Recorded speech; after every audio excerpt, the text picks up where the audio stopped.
Hey, hello. I'm Saeri Wilde, and I'm here with Tatiana Sakurai. And today we're talking about, well, I guess it's our second episode of What the Fuck Are We Doing? And does it even matter? and um, and what it's for is we are holding space for Inner Glowing Mystery School. I just allowed myself to call it a school this time. Um,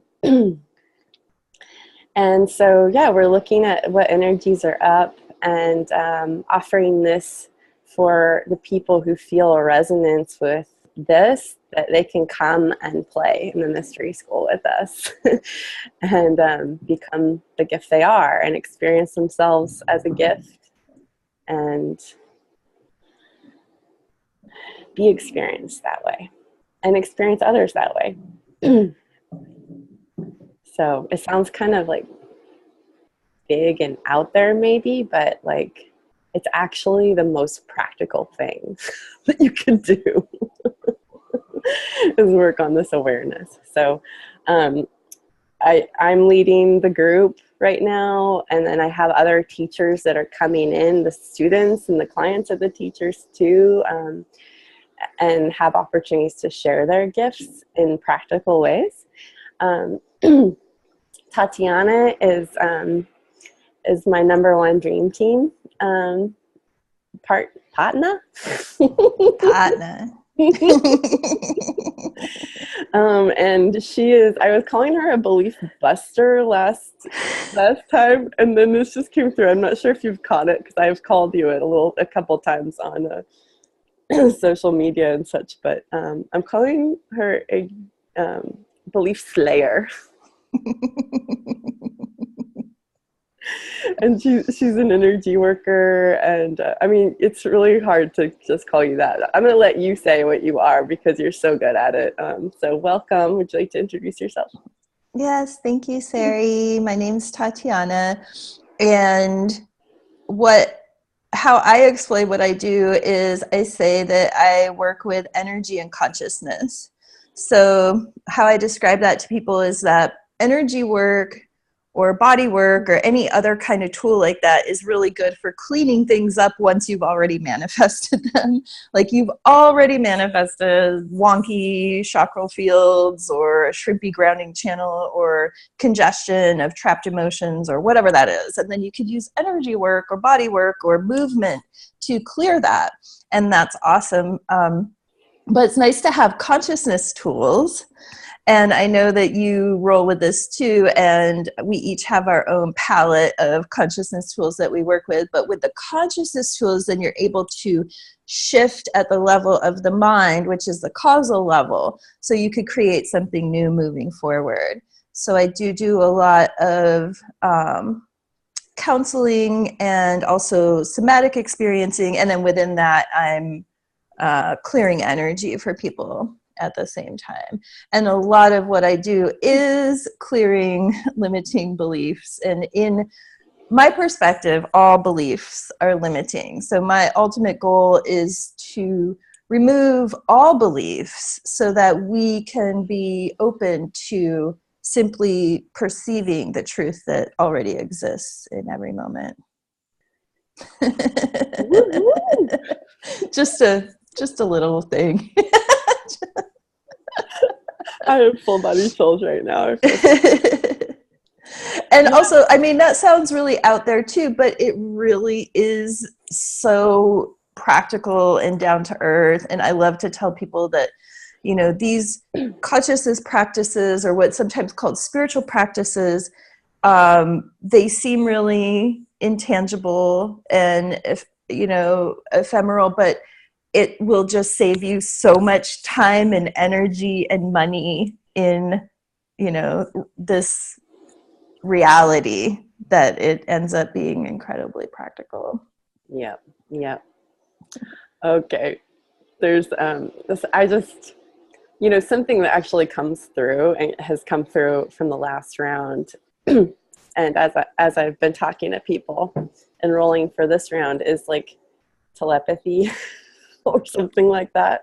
And I was just noticing that because as you're talking, I'm just like, things are popping, and like, and I know when you and I talk, like, it just, I'm sure it's so much goes unsaid.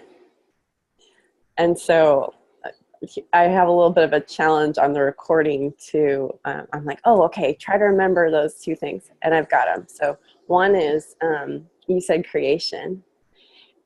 And I've probably forgotten the second one by now, but It'll come back no, around. I've got it. It's about heretic. Okay, so there's a little note for myself. When you said creation, I also heard or allowing, and then you pretty much addressed that when you said I slay all beliefs, so that we're just open to what the truth is. Because the thing is it's like we're on this like bridge with beliefs, and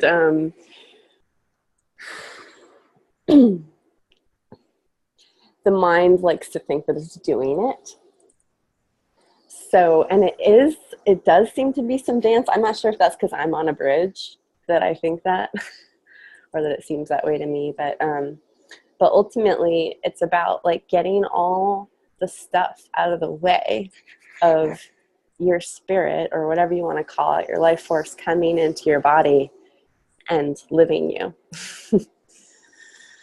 Mm-hmm. Yeah, I think you're right. It seems like the mind is doing it, but the mind is the tool. Mm-hmm. It's like the computer. Yeah. The computer doesn't actually do shit by itself. There has to be a user. Ooh, damn.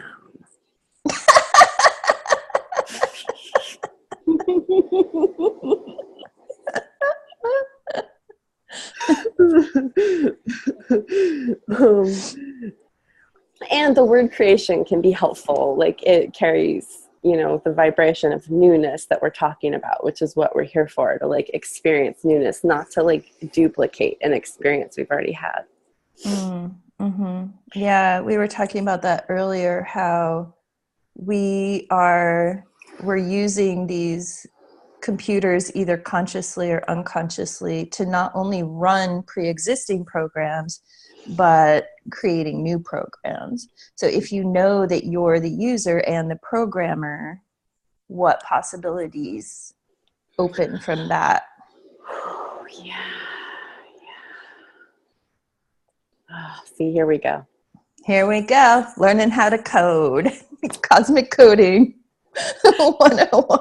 And creating programs is fun. So that's where it's like, I personally, what I see about oneness is that it's boring. Oh, Like, that there's a that's the perception. Yeah, that's like the ultimate fear, actually. I feel it's at the fear at the bottom of everything. And Right. so when we start talking about, this just kind of no choice or allowing or all as one, it's like it starts to sound just like, well, then what's the point? I mean, we are here to create programs / beliefs and do it in a way that's just like so fun.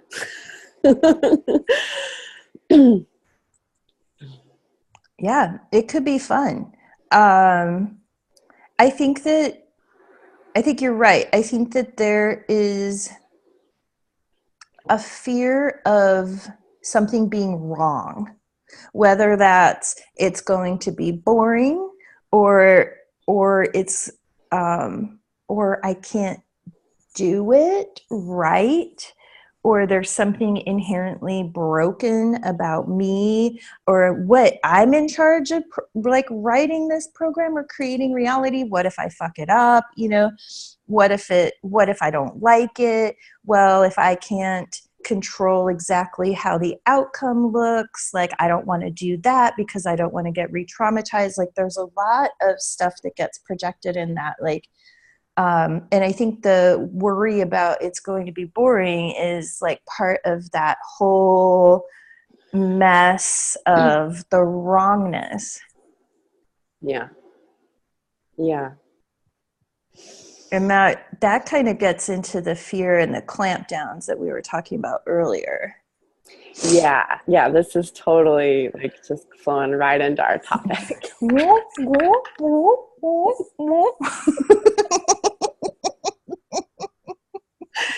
And so there's this fear, right? Like I'm a conditioned adult. And this is coming into my consciousness, what we're talking about. And then it lights up all the stuff that we've manifested through, resisting, creating something new, trying to survive by our minds and create things that have already been created. So for a lot of us, there's like swamps and fires to walk through. I mean, there are swamps and fires to walk through. It doesn't mean that you have to, but your spirit might actually want to. Like, what I find is that, like, as I go through the shit, like, I always end up on my knees just, like, so grateful.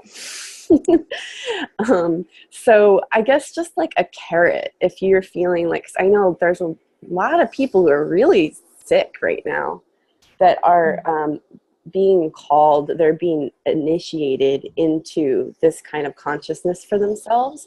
And, the sickness is the fire and the swamp. And, it can be even, it's like the stakes get higher because it's like, okay, like, which do I choose? Do I choose this like conventional way that says this is how you get well? Or do I just like step off the ledge of trusting my process? And there are, for me, it's all about different tools of cleaning, like often literally my body, cleaning my body out to release those things from my tissues. So, and then along the way, like our gifts, we're like kind of trained in our gifts in that process is what I find. Yeah. I discovered my interest in light work through a really traumatic experience of having a MRSA infection in my eye socket back in 2007 and being in the hospital. And in that state, I had an experience of myself as pure light that like cleared all the pain from my body, and it like went through the whole hospital. It was like a wave of peace and healing. But I'm actually right now experiencing some kind of trauma flashbacks of that time with this recent nerve thing that's going on with an emergency root canal that I had. And it's like agitated a nerve that's connected to this whole nerve bundle of all of the kind of traumatized nerves in that side of my face, in my eye, my jaw, my throat, my head. So I've been having these opportunities of incredible like pain and fear coming up. The pain coming up reminding me like on this really visceral body level of all of the pain that I went through at that time. And this fear comes up of like, oh no, not that again. And in that moment, I have this, what I've recognized is that I have this opportunity to release whatever that old trauma is that's coming up for healing.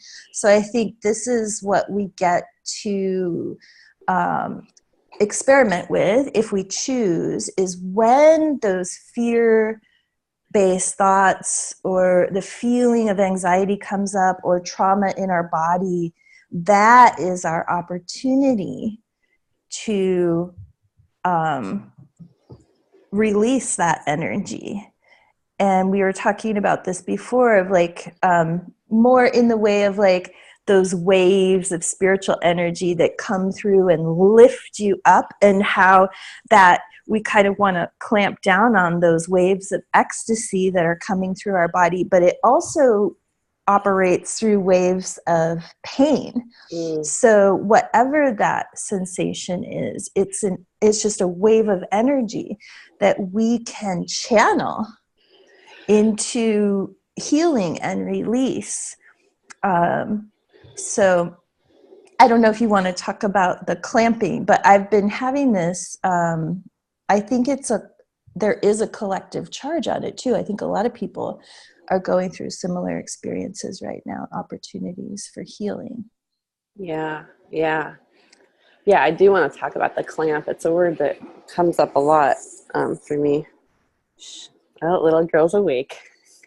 Okay, let's get to the point. Hi, my girl. Hi, sweetie. Yeah. Hi, baby. Oh my goodness. Hi. The You on that clamp. computer again. Oh, my girl.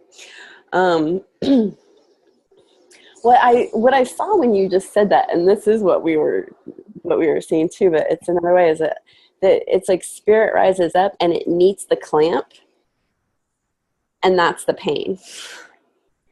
Mm-hmm. And then there's also just, and it's the program, it meets the program, which is a clamping program. And that's the pain. So it's actually an indicator of a rising up. Mm.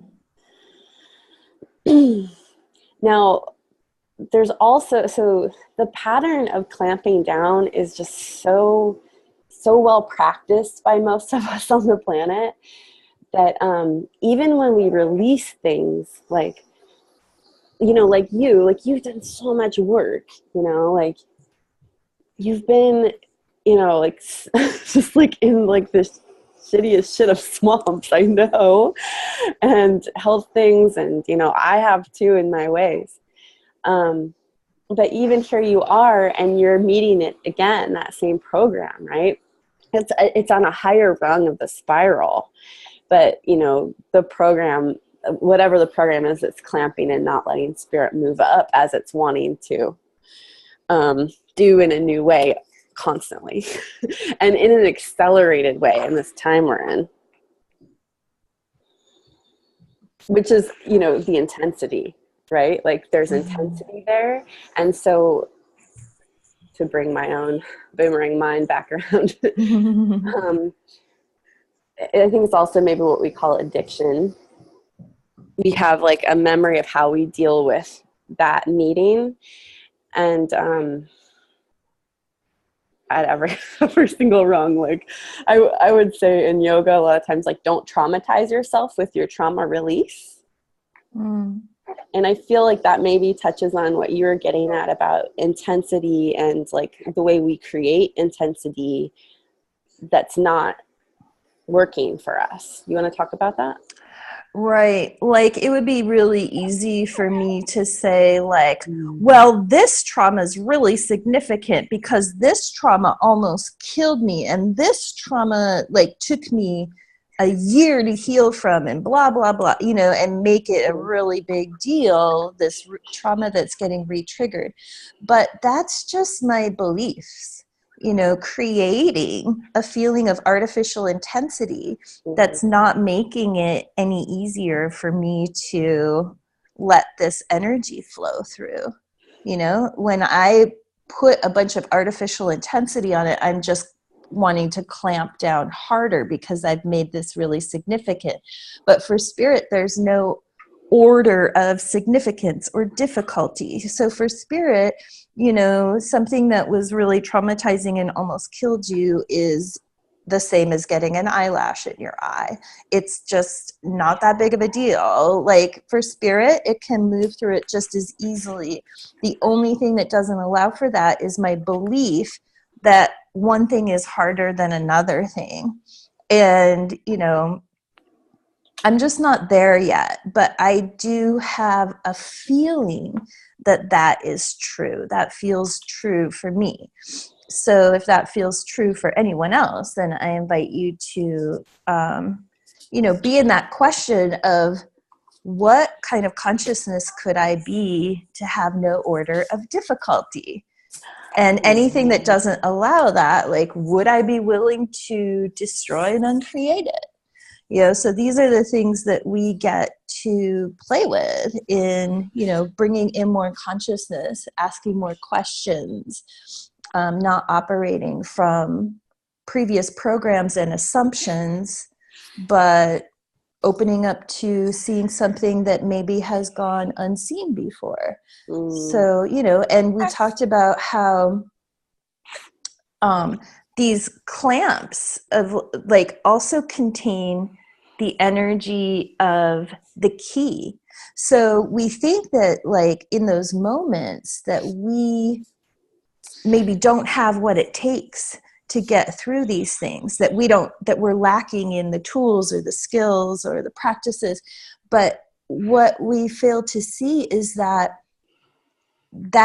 energy of that's arising contains within it the tool. And you spoke to that earlier of this is where we create our tools, where we discover the tools that are already there. It's already embedded within us. We already know how to do this, and it doesn't mean that, we're going to freak out at work or what, but if we're willing to freak out at work, then that willingness allows us to access the key that's already within us. Yeah, so I want to say what you're talking about, because we're referencing our conversation we had before when we're like, what the fuck are we talking about? And then we start talking, so we had to turn on the recording. So what I experienced before I got on this call, I was grounding in, and I stood outside, and the sun was filtering through the trees on my face, and baby was sleeping on me, and I felt this whoosh, rising up in me, and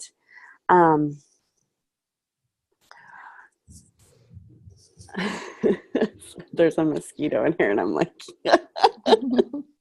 crazy lady. Yeah. Oh, good one.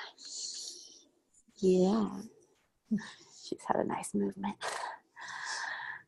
Yeah.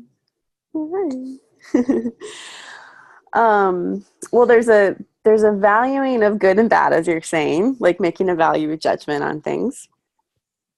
I've noticed, I just shared this story the other day. It's funny, it's coming up again. But when I first was in psychic school, and I was meditating for hours on end in a day, I would be sitting in my living room, and a big truck would drive by, and I would have a little tiny heart attack. It was so intense, and I thought something was wrong with me. And what I came to discover, because this happened to me in other ways, it happened with my bowels and yoga, as I stopped being a constipated person, is that any sensation would register as pain.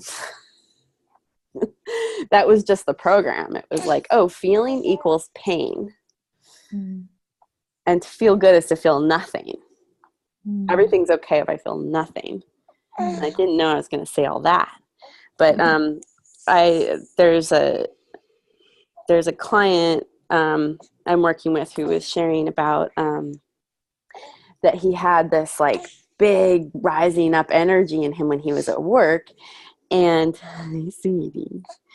And he just wanted to giggle. It's if he let that come through, he would just be giggling nonstop. When would he ever stop laughing? And lie on the floor and move his arms in weird ways.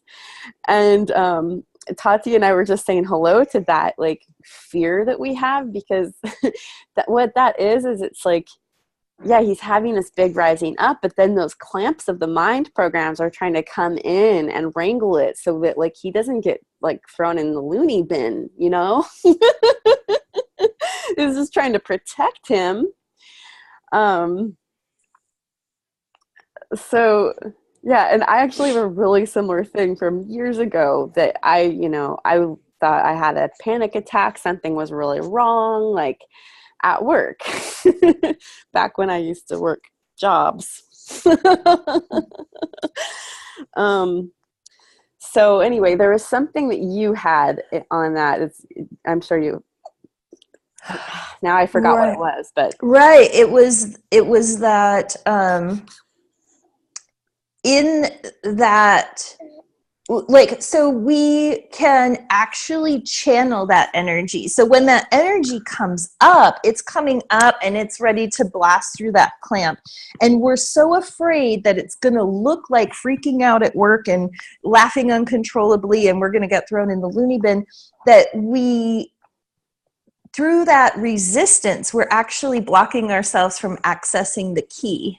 So the tool is, I feel, easy to access when you are willing to let it be however it is. In that willingness, you unlock the energy to be able to channel it into what you would like. But when you're in the space of like, no, it can't look like being an idiot at work, you know, all these judgments and attachments, you won't be able to access the power to channel it into the way that you would like to channel it. So it's an interesting kind of flip-flop catch-22 kind of, and a lot of tools are like that. It's like it's a thing that kind of turns back on itself. By willing to let it show up however it shows up, you gain the ability to channel it into how you would like it to show up. So there's like, through surrender, you get the control of it. You don't get control by control, you get control by surrender. So it's like a weird kind of, it's a backwards thing for our ego minds or our linear minds or logical minds or left brains or however you want to think of it. But it makes perfect sense to our creative, nonlinear, non-logical minds. Boom. I love you so much. Hey, hi there. It's just been quiet and now you're talking and there's this fabulous woman on the screen. And that's what we're doing. That's what the fuck we're doing, is we're creating a space of people who are creating a space with us of being willing to experience whatever is coming through and discover our tools and become teachers of them. And it's not even so much of the tool, although you may teach the tool specifically to people, but it's also the process of discovering your own tool to hold space for others. And however you do it, you know, it may be very different from how Tati and I do it. That's the point, is you discover it in this group with this this intention for willingness that we step into. Yep. Yep. We get to practice, experiment, see that, you know, be in a space that's held by people who get it, who can truly see us, who are also being that energy of willingness. And it's really, I think, important. Like, it's important for each of us to do our individual work, because when it comes down to it, it's like we're the one that needs to unlock that tool within ourselves. But we're not meant to do it alone, in the sense that we're not meant to always be powering through and never getting support. Yeah. So it's really helpful, especially when things are, you're trying to create new habits and new ways of being, to be in supportive communities that you can practice with and experiment with and be seen and be received, you know? Yeah. So I have to get going soon, but there's one thing I want to recognize, and I'm speaking directly to whoever is watching this, that, you know, as we've been talking, I see different people pop up that I've been talking to, and I'm sure ones that I haven't talked to yet. Yeah. Do you see him too?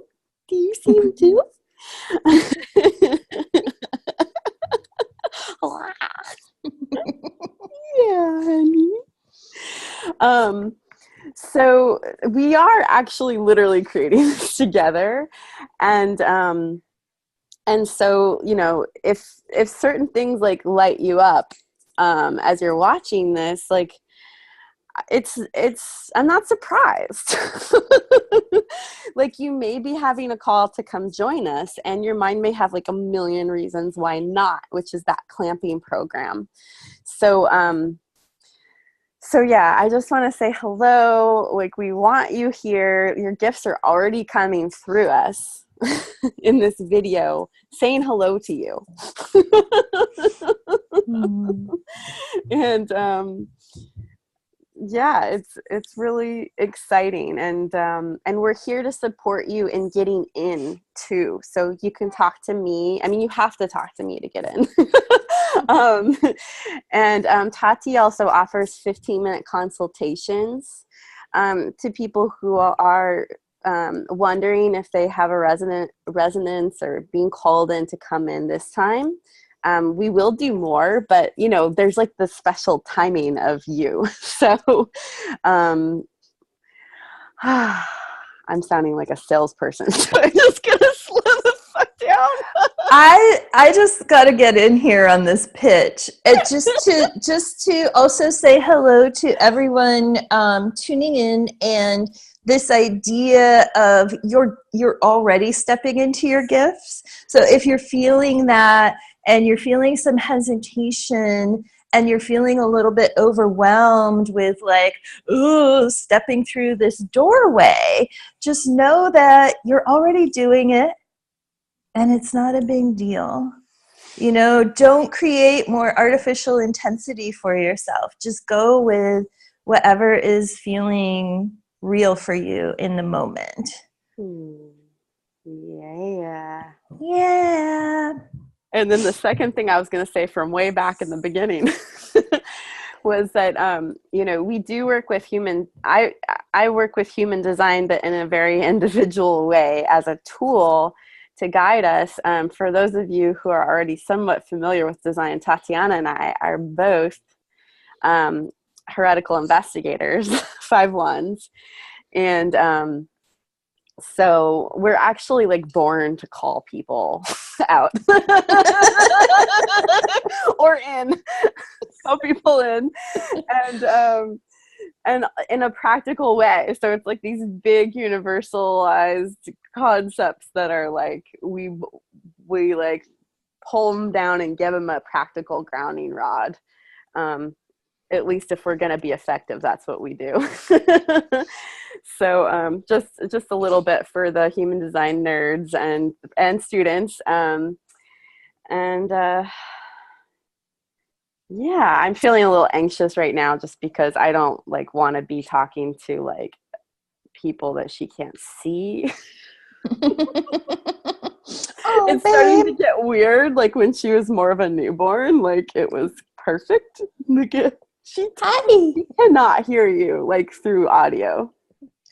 No, but that's the thing, is like she could see people just like you see people psychically. So yeah. Yeah. Well, and this is really like the pure form, right? Like spirit's coming through her, and she, like, you said hello to her and she can't hear you through the headphones, and she turned and looked. Yeah. And this is what's here for all of us. You know, there are things like that where it's just like, it's natural. Mm-hmm. Yeah. No big deal, right, baby? Yeah, what did you say earlier? NBD. Yeah. You're like, oh, it's totally an NBD. And I'm like, whoa, what is that?